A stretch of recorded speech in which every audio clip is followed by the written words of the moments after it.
Hi, welcome to my video on evaluating limits by rationalizing. And by rationalizing, we mean by rationalizing the denominator.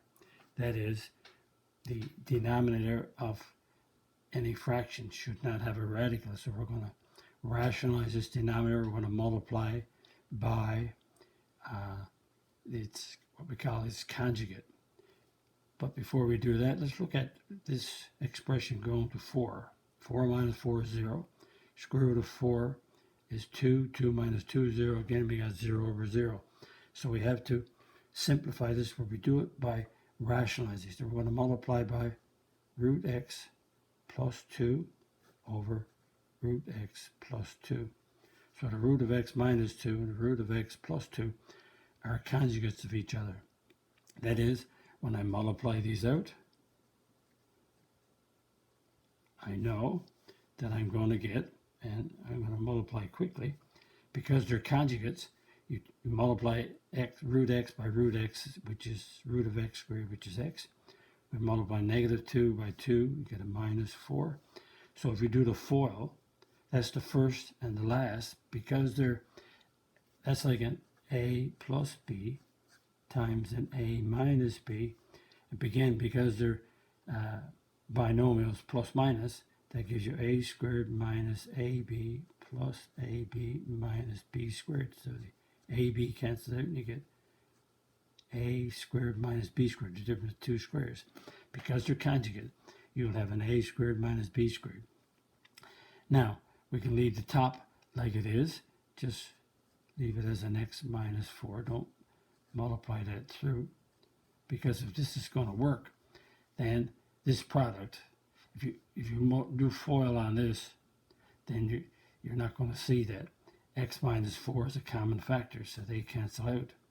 So that's a 1 and a 1. So you get the limit of x approaches 4, and we have the root of x plus 2, because that's over 1. So you plug the 4 in, so by direct substitution, we get the root of 4 plus 2, which is 2 plus 2, which is 4. So we're working this out, simplifying it by doing its conjugate.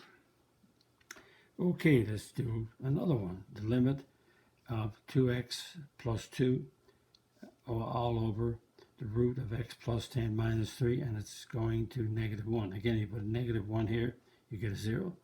And you put a negative 1 here, you get root 9, which is 3 minus 3 is 0. So we have to multiply by its conjugate. So its conjugate is the first term. And we do so that was a minus, which it is, we make it a plus. If that was a plus, we make it a minus. So most people change the second term into this expression. You can change the first one and not the second, but most people will change the second one. So that's multiplied by root x plus 3. Whoop, we got a 3. Root x plus 10. Root of x plus 10 plus 3. And let's see what we have. When we multiply again, let's leave this alone. That's 2x plus 2 times root of x plus 10 plus 3. Oh, right to there. And again, when you multiply this, you're going to get a squared plus a squared minus b squared. So when you multiply the two radicals, you're going to get x plus 10. When you multiply negative 3 by plus 3, you're going to get a minus 9. So that becomes the limit as x approaches negative 1, and so the denominator becomes x plus 1. But you notice that this is 2x plus 2, so the 2 can factor out to give you x plus 1. And this is the root of x plus 10, add on 3. So when you have that done, again, the limit as x approaches negative 1, x plus 1's cancel out, so you get 2 times the square root of x plus 10, add on 3. So x goes to -1, we're okay, so we get 2, bracket, x is -1 plus 10 plus 3, and that gives us 2,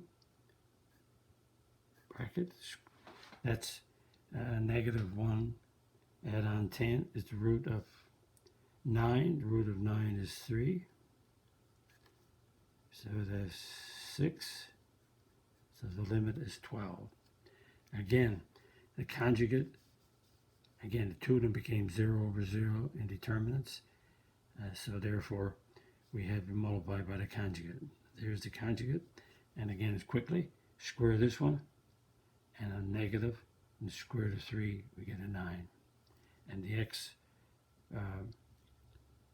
plus 1 cancels out, so that means we're looking at x plus 1 equals 0. So the limit is 12, but we're looking at where x is -1. So on the graph, that x is -1, y would be 12. This is the point on the graph that's not included. And again, the more we do, the better we get. And again, if you take 17 and sub it in here, you get a 0. And you put 17 in here, you get a 0. And so we have to multiply by its conjugate. So the conjugate, again, is 4. That's a negative, so we make it a positive. So it's 4 minus this root, 4 plus this root. So we put it on the top to balance it out. And that's the limit as x approaches 17. And when we do the denominator, we get 4 squared is 16. We got to be careful now. Negative times a positive is a negative, but it's a negative of this product. So we got to do a bracket there. Root of x minus 1 times root of x minus 1 is x minus 1. So we leave this alone, but this is going to cancel, so I see an x common or a negative x common. So I can leave that alone for a second, and that's multiplied by 4 plus root of x minus 1.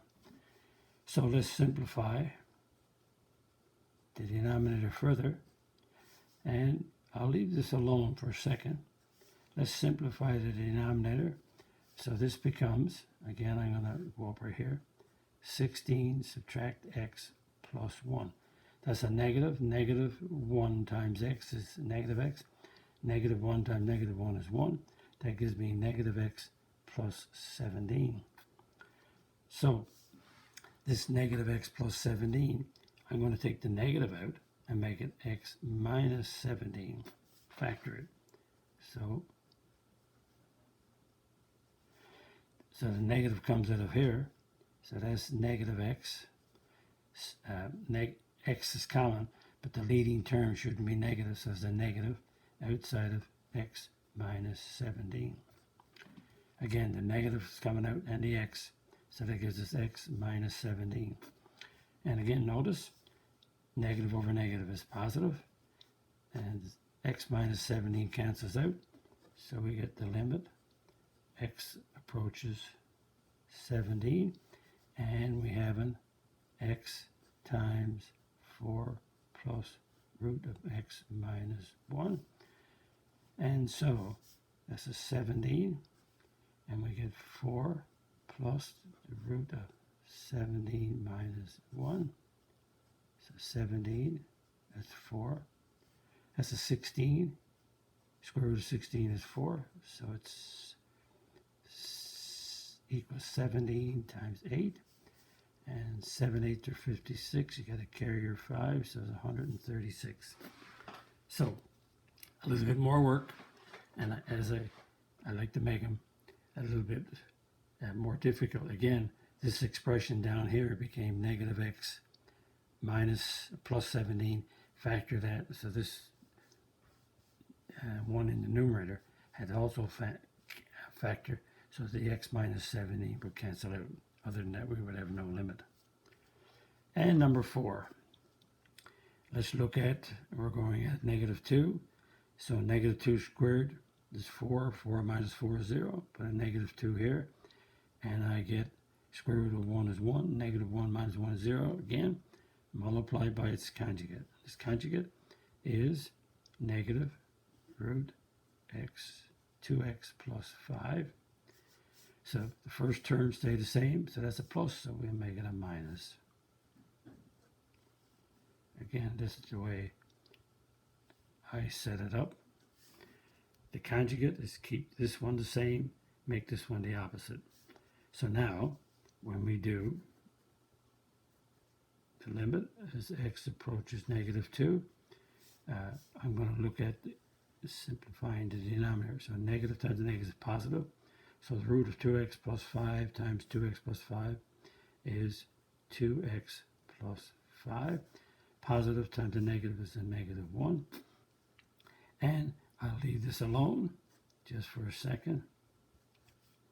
And this is the root of 2x plus 5 minus 1.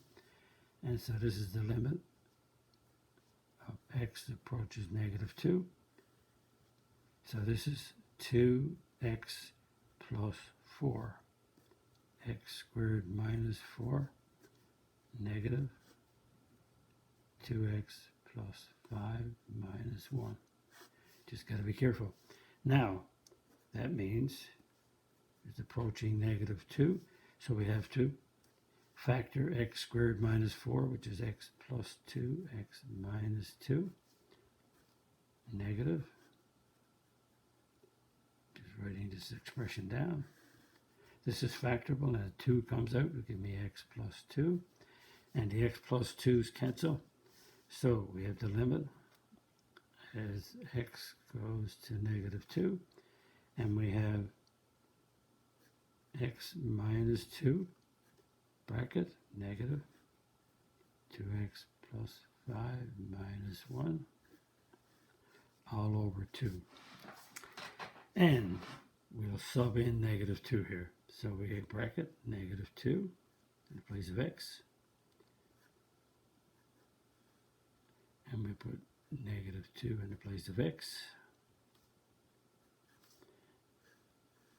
over 2. And so this first bracket is -4. This one right here, we do underneath the root first. -4 minus 5 is 1. Square root of 1 is 1. So that's -1. Subtract 1, that's -2 over 2. So that's 8 over 2. So the limit is 4. Again, just more rationalization, more algebra to do. Good practice. And again, just the limit is 4. So that means that's the point. So when x is -2, y is 4. So again, the limit is 4 on this function. But if you did the graph, this is the point of -2, 4, which will have a hole in it. Or that graph will have a hole at the point -2, 4. Again, the limit is 4. And the graph, this point on the graph, will not be there. It will be hollow. And again, if you like my video, click the like button, click the subscribe button, visit my math website, www.mathfullyexplained.com, to find more information about me, my videos, and the content on my YouTube channel called Math Fully Explained. Just one word. Thank you for viewing my video. Hope the video helped you. Bye-bye.